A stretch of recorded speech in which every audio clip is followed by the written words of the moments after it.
ज्ञान सुने। संगम का मतलब होता है मिलन। जहाँ नदियां मिलती है वो संगम होता है। यहाँ 3 नदियों का संगम है। पर यहाँ आत्मा और मुझ परमपिता परमात्मा का कनेक्शन होता है। आत्मा परमपिता परमात्मा से समय मिलती है, तो इसे कहा गया पुरुषोत्तम संगम युग। ये परमपिता परमात्मा इस सृष्टि पर अवतरित हो चुका है आज के 89 वर्ष पहले। अभी मेरे पास भी अभी जन जन तक परमात्मा का संदेश पहुंच रहा है। यहाँ दिखाया गया प्रजापिता ब्रह्मा कुमारी ईश्वरी विश्वविद्यालय, पांडव भवन, माउंट आबू। निराकार परमपिता परमात्मा माउंट आबू राजस्थान में अवतरण लिया अपना, और वहां से पूरे विश्व भर में ये कार्य, ये संस्था को संचालित कर रहा। ये परमात्मा की अवतरण भूमि है। आया कहाँ, कौन से युग में? इसी कलयुग में आया। इसी कलयुग में आया। कलयुग को कई बार कहते हैं ये नर्क है, ये नर्क जैसा जीवन हो गया। इसी नर्क से निकले किसको दिखाया गया? स्त्री और पुरुष दोनों को दिखाया गया। नर और नारी दोनों निकले और ज्ञान को सुने। यहाँ से निकल के यहाँ आ गए।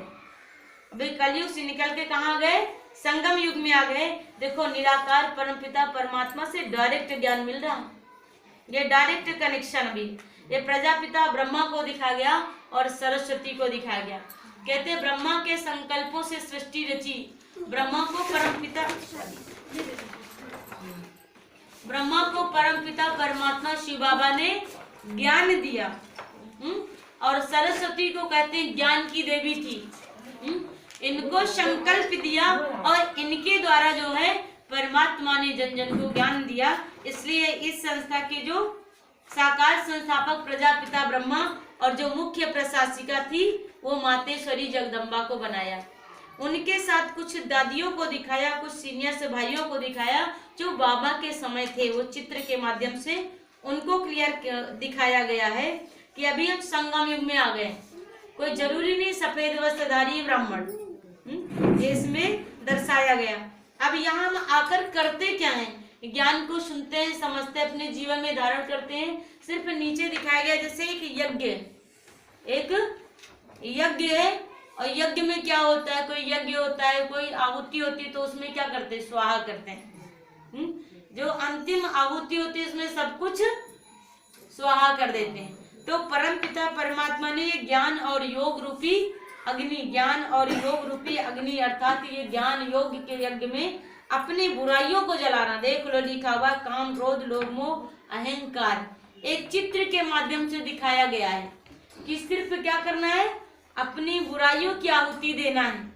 बुराइयों को जलाया, वही नर और नारी। ये काम, क्रोध, लोभ, मोह, अहंकार, ये बुराइयां सभी के अंदर है। 5 विकार पुरुष में तो 5 विकार स्त्री में। इसलिए रावण के 10 शीश दिखाए गए। ये बुराइयों को जला रहे हैं, और ये बुराइयों को जलाने के बाद सिर्फ जीवन का परिवर्तन हुआ, वही बन गए लक्ष्मी और नारायण। जो पहले दिन के चित्र में देखा ना कि हम सभी मनुष्य से देवी देवता बनने की पढ़ाई पढ़ रहे हैं, पर पढ़ाई पढ़ने के साथ साथ ये समझना करना क्या है। तभी क्या करना? सिर्फ बुराइयों को छोड़ना है। कलयुग को छोड़ेंगे तभी सत्युग आएगा। बुराइयों को छोड़ेंगे तभी अच्छाइयां धारण होंगी हमारे जीवन में। और देखो, दिखाया गया स्वर्ग। स्वर्ग अर्थात सतयुग। स्वर्ग मानो कोई मरने के बाद स्वर्ग किसी को नहीं मिलता। 13 दिन के बाद आत्मा का फिर जन्म होता है। स्वर्ग माना सुख धाम होगा। इस सृष्टि पर सतयुग की स्थापना होगी। इसमें दिखाया गया है, एक जगह दिखाया गया शेर और गाय एक घाट पर पानी पी रहे। मनुष्य के साथ भी देवताओं में तो स्नेह प्यार होगा एक से, यहाँ तक यहाँ के जीव जंतु जानवरों में भी प्यार होगा। यहाँ तो अभी शेर तो गाय को देख ले तो तुरंत खा जाए, पर वहाँ इतना प्यार होगा जो एक घाट पर पानी पिएंगे, कोई दुख का नाम निशान नहीं होगा। वो है दुनिया स्वर्ग। ऐसे स्वर्ग में जाने की हम सभी पढ़ाई पढ़ने के लिए आते हैं। तो कौन नहीं पढ़ना चाहेगा? पढ़ना चाहेंगे? पढ़ना चाहेंगे ना? एक समय था ये संसार स्वर्ग था। सोने की चिड़िया थी। अभी सोने की चिड़िया से पहले सोने की चिड़िया बनी, फिर चांदी की चिड़िया बनी, फिर तांबे की चिड़िया बनी, अभी लोहे की चिड़िया बन गई। अभी लोहे की दुनिया है, आयरन एज। सोने को कितना संभाल के रखते हैं, कितना संभाल के रखते हैं, पर लोहा तो थोक का थोक पड़ा रहता, कोई चुराता है? लोहा है, लोहा है। ईंट पत्थर कोई चुरा के ले जाता है, पर अभी तो लोग चुराने भी लगे। पर वो सतयुग था। हाँ, ये यहाँ ईंट पत्थर के मकान होंगे, वहां सोने के महल होंगे, सोने की दुनिया ही होगी। ऐसी दुनिया में हम सभी जाने वाले हैं, जाएंगे कहीं नहीं, यही घर सोने का बनेगा, बस चेंज होगा। पर उसके पहले अपनी आत्मा को श्रेष्ठ सत्व प्रधान बनाना है इस ज्ञान योग की पढ़ाई से। देखो स्थापित किया ना अविनाशी रुद्र गीता ज्ञान यज्ञ 1937 में परमपिता परमात्मा ने इस संस्था की स्थापना किया था, और 37 से लेकर अभी 2025 आ गया, इतने वर्षों से चल रहा है। परंतु जब जागे तभी सवेरा।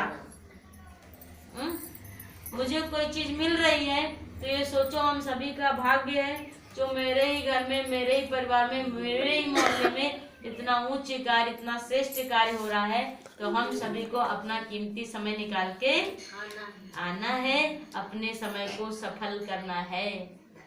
1 घंटा और 1 आना,